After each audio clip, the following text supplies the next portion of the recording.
Today, today, today is Ruby Tuesday, December 21st, 2021. Today we present part 2 of why the universe must be infinitely old. Yes, we know the universe,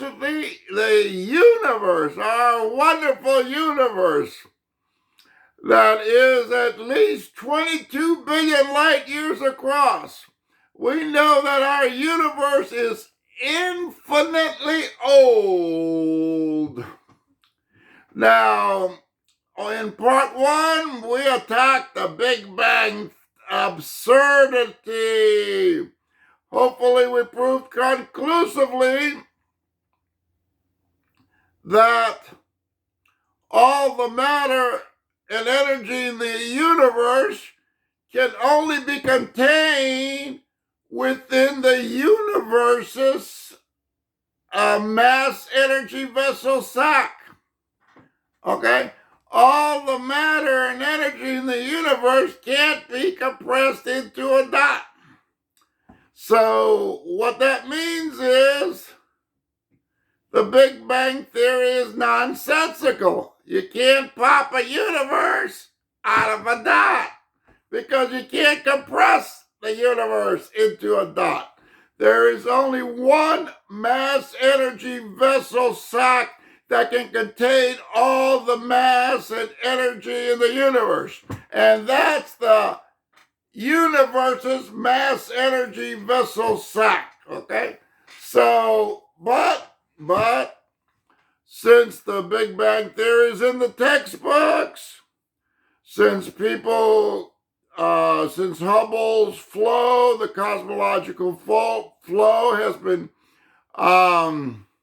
fine-tuned to be an excellent barometer for the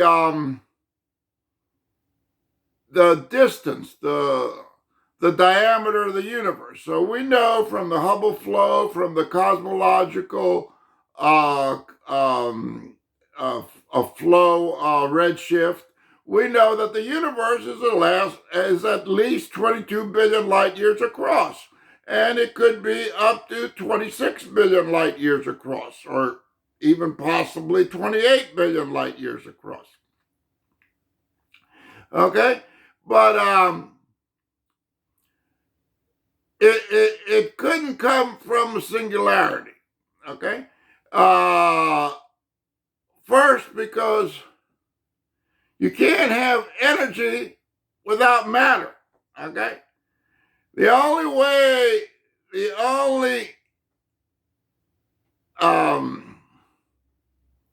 particles and masses in the universe that radiate energy are matter particles and matter masses and stellar masses. Now stellar masses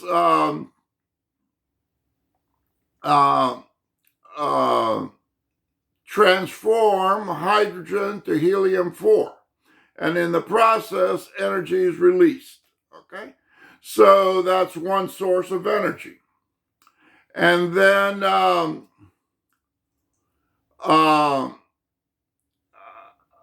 some of the stars, the biggest stars, they leave behind white dwarf remnants at 200,000 times Earth density. Now, there's an interesting thing I just found out about white dwarf remnants is our sun is going to leave a white dwarf remnant that is about 200,000 Earth masses.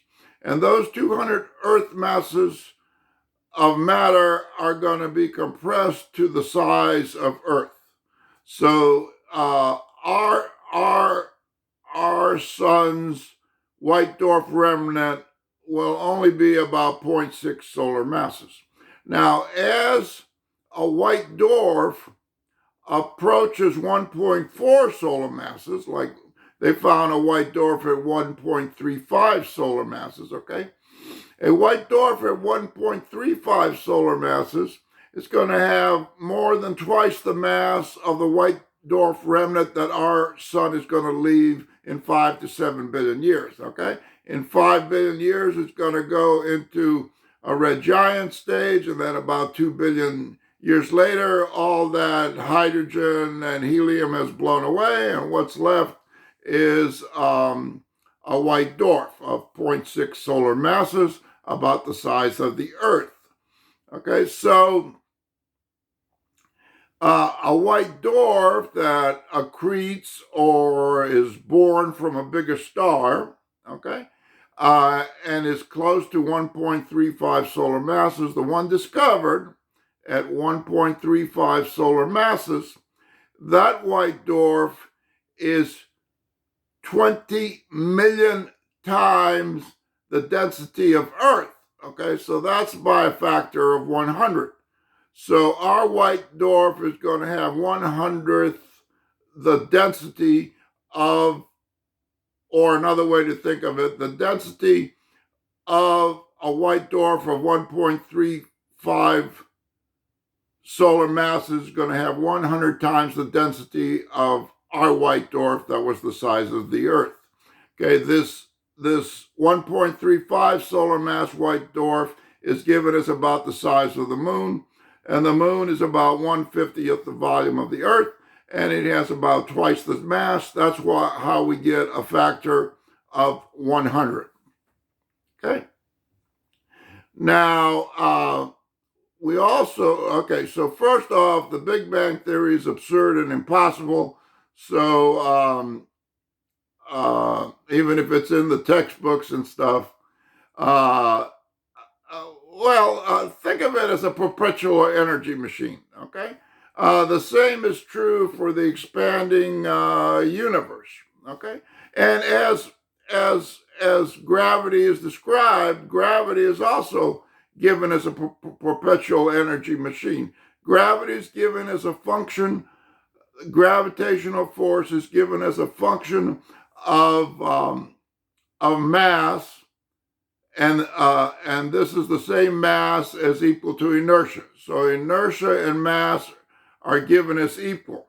Okay. Now, Adoni knows, and you can know too. Adoni knows that gravitational force and mass are not the same. Okay. Now, they use as examples like when we were on the moon, I forget the astronaut's name, but he dropped a feather and he dropped something else and they fell to the moon at the same rate, okay? Now, at those mass differences, you can't tell that the acceleration is different. But the Earth accelerates towards the sun per orbit, okay? Per moon orbit of the Earth. Per moon orbit of the Earth, the Earth will accelerate towards the sun 224 meters, okay? It's 27.6 days. So over 27.6 days, the Earth is going to accelerate towards the moon by 224 meters per second faster than the moon is going to accelerate towards the sun. Okay, I don't know if I told that right. Let me do it again. The Earth is going to accelerate to the sun by 224 meters per second faster every 27.6 days, every moon orbit around the Earth, then the moon is going to accelerate towards the sun. Now, we know this because relative to the Earth, the velocity of the moon in its orbit, okay? So for 13.8 days, the moon's velocity accelerates relative to the Earth by 112 meters per second. So as the moon orbits the Earth, its velocity accelerates for 13.8 days by 112 kilometers per second. And then for the next 13.6 days, it decelerates by 112 meters per second. Okay, so what's happening is when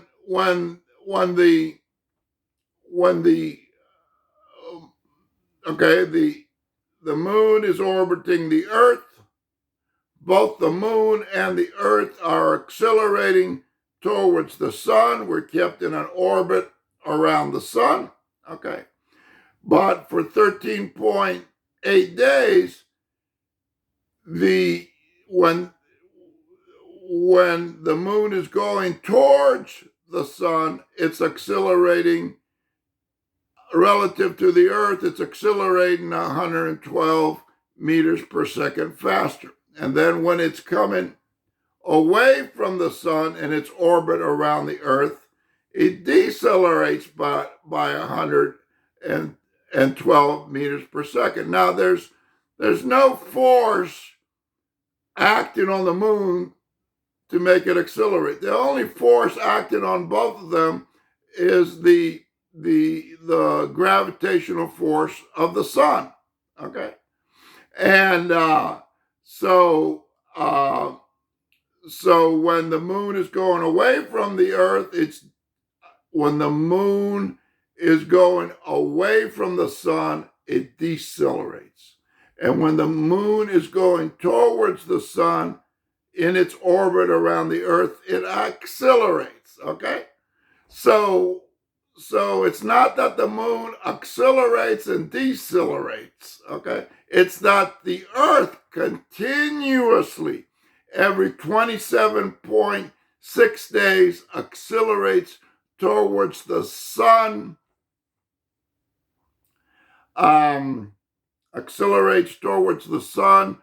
by 224 meters per second.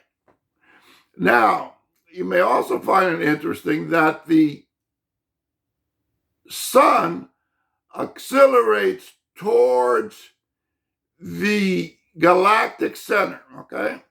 The sun and the solar system is in orbit around the galactic center, okay? The sun and the solar system is in orbit around the Milky Way galactic center, and that takes about 240 million years to complete one orbit, okay? So the sun, being a bigger mass than the Earth, accelerates towards the galactic center by 2 kilometers per second per year, every year.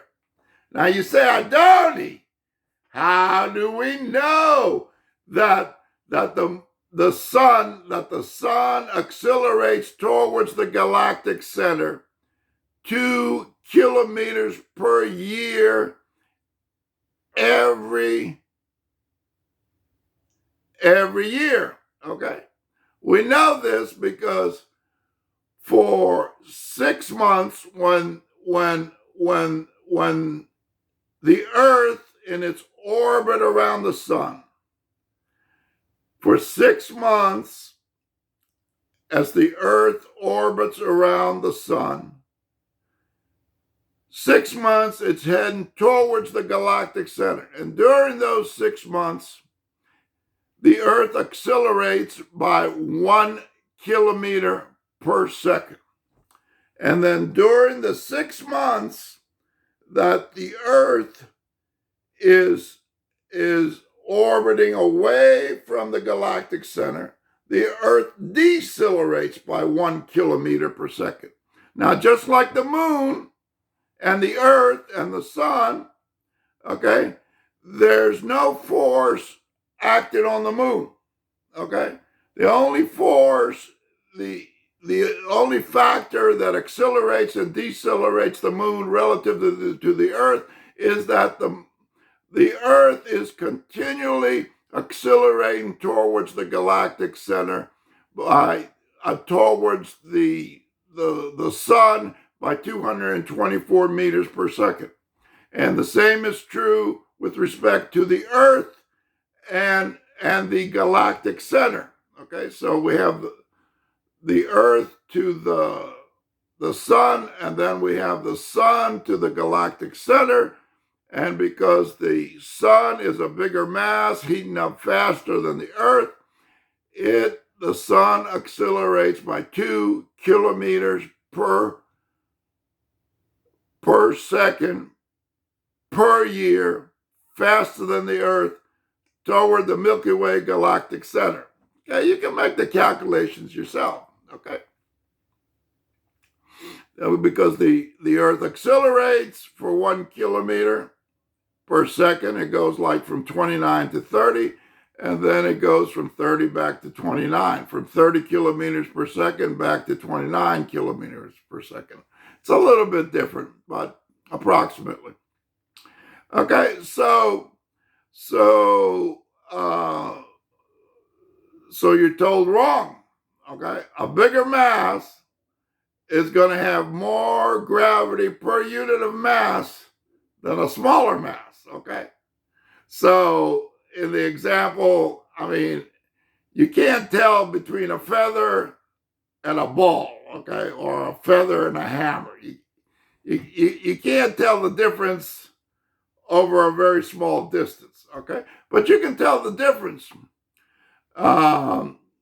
between, in a year, because the velocity of the Earth accelerates and decelerates over that year, okay? So you can tell that it's not the Earth that's accelerating and decelerating. It's the fact that the Earth is falling towards the galactic center at a slower rate than the sun is falling to the galactic center, and that's because the sun has a bigger mass. Now, Jupiter and its horde of moons, okay, it's only 1/10 of a kilometer. Well, every 6 months, so it's 2/10 of a kilometer. So per year, Jupiter accelerates towards the galactic center by 2/10 of a kilometer less than the sun accelerates, okay? And that is an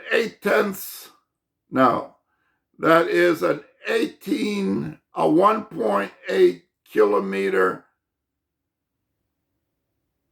per year acceleration less than the Earth, okay? The Jupiter accelerates towards the galactic center continuously at 0.2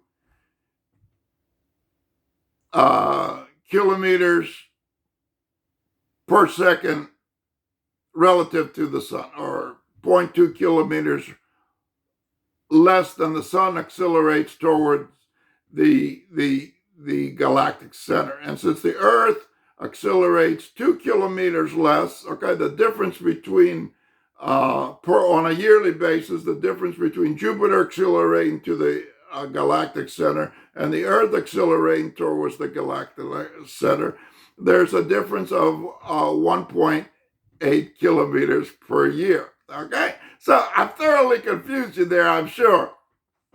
But if you look up the NASA fact sheet, and you can make the calculations yourself. So anyway, we're talking about why the universe must be infinitely old.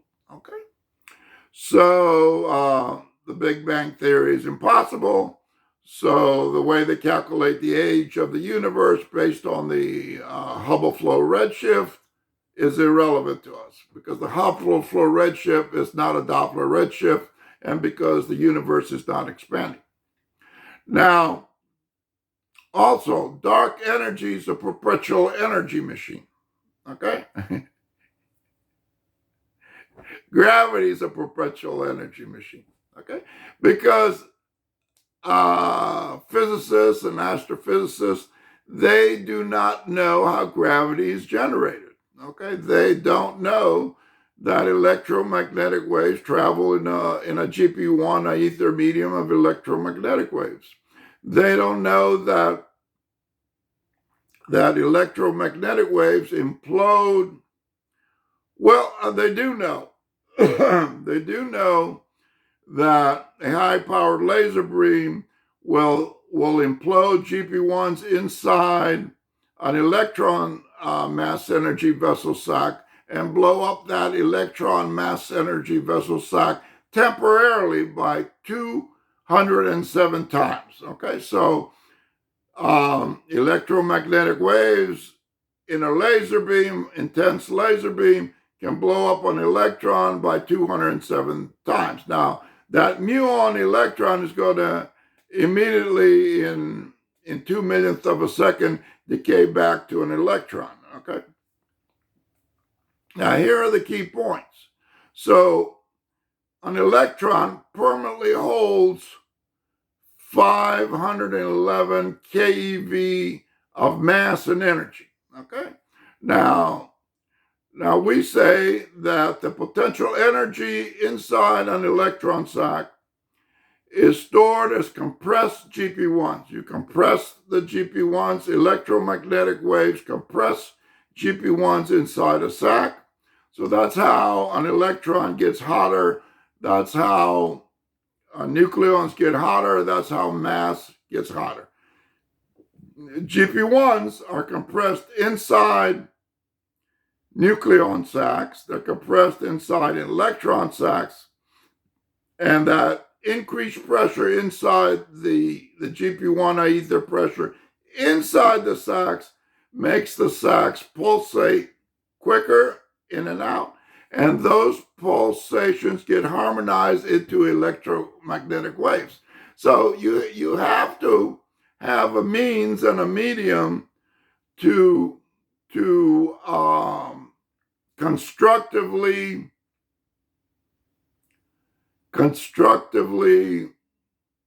bind the atomic level energies. Okay, the pulsations in and out, which is a pump pulsation in, a vacuum pulsation out. Okay, so the pump and the vacuum of individual nucleon sacs has to harmonize constructively into an electromagnetic wave that has a higher pressure and a lower GP1 ether pressure. So electromagnetic waves are the harmonized end result of nucleon sacs and electron sacs pulsating. They absorb GP1s under high pressure and they expulse it. And then what happens at the atomic level gets, and the nucleon level gets harmonized into the electromagnetic waves that we observe. Okay. So then the other point is that nucleons hover. They hover. They pulsate and they hover. Okay. Now, we know this because when a proton meets an antiproton, and they both have indestructible sacs, okay? Like when a laser beam converts an electron to a muon at 207 times the mass of the electron, when it does that, it doesn't destroy the electron, okay? But it makes the permeable holes in the electron much bigger. And because the pressure is much bigger, the rate of pulsations in and out is much greater, and the mass energy of the muon quickly dissipates, and they measure that energy, and it comes out to 105 a million electron volts, okay? 105 or somewhere around there. Million electron volts, okay?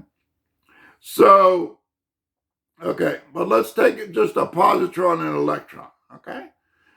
Okay, so I say what the difference is that relative to the North Pole of an electron, the electron spins clockwise and the positron spins counterclockwise. So they have a different charge, they attract each other, and then when they make contact,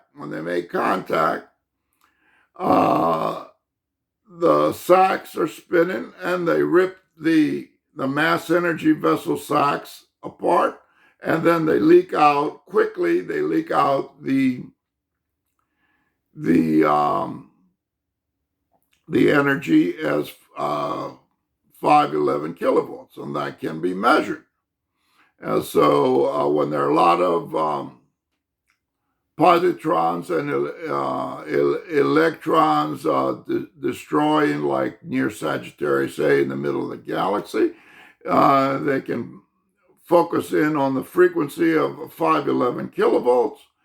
And they know that there are a lot of positron emissions from the center of the galaxy. So anyway, I'm getting far from the subject.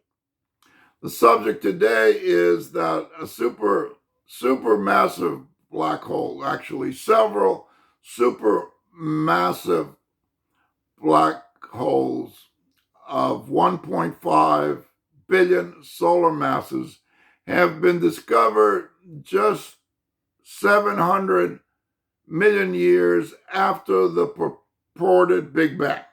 Okay? So these quasars have a redshift of 7.5, and a redshift of 7.5 translates to about 13 billion light years away. Okay? So if that's true, and if it's the same in all directions, then our universe could be 26 billion light years across. Okay? And since we know that the cosmological redshift, the Hubble flow redshift, is not Doppler redshift, we know that the universe is not expanding. Okay, and we also know that the universe is not expanding because the God particle ones for electromagnetic waves to properly propagate in the medium of God particle ones. Okay, see, all waves require a medium to propagate. So, and that medium has to be under pressure. If the GP1s weren't under pressure, then the electromagnetic waves could not propagate. Okay, so we know that the GP1s are under pressure, and for the GP1s to be under pressure throughout the universe has to be finite, and the universe has to have matter and energy reflective edges.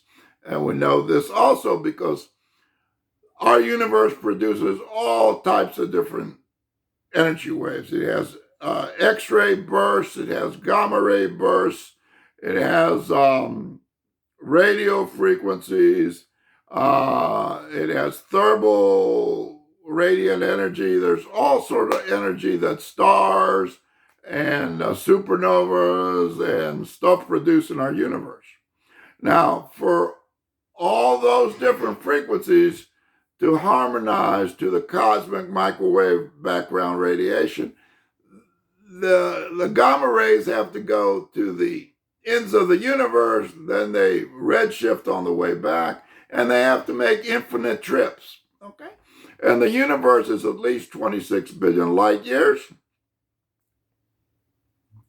And if light electromagnetic waves generated in the universe go back and forth an infinite number of times, you multiply 26 billion years by an infinite number, and you get an infinite age for the universe, okay? So from the cosmic microwave background radiation, we know that the universe is infinite in age. Now back to that supermassive black hole of 1.5 billion solar masses, 700 supposedly shining towards the Earth for 13 billion years, okay? 700 million years after the Big Bang, purported Big Bang, okay? Even astronomers say, there ain't no way we can build a supermassive black hole in 700 million years, okay? So there couldn't have been a Big Bang, because you can't build a supermassive black hole of 1.5 million solar masses in 700 million years. You can't build it in 14 billion years. For instance, M32 has a supermassive black hole of 3.5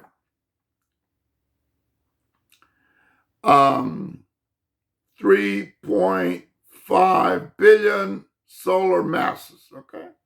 And then M87 has a supermassive black hole of 6.5 billion solar masses.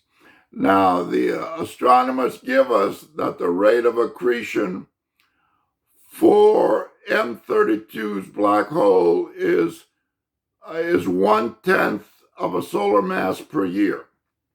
So that means for it to accumulate 1 billion solar masses, it would take 10 billion years, okay? Now, at that rate, it would take 30 billion years to reach the size of M87 supermassive black hole.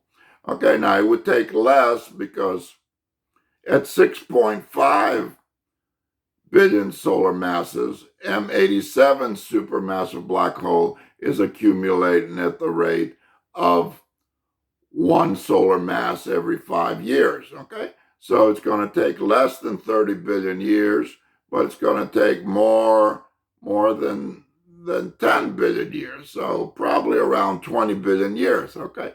So that's just to grow a 3.5 solar mass supermassive black hole to a 6.5 billion solar mass black hole is going to take over 20 billion years, okay? So the universe is infinitely old. We'll touch more on this subject in part 3 of why the universe must be infinitely old. Talk more later. Bye.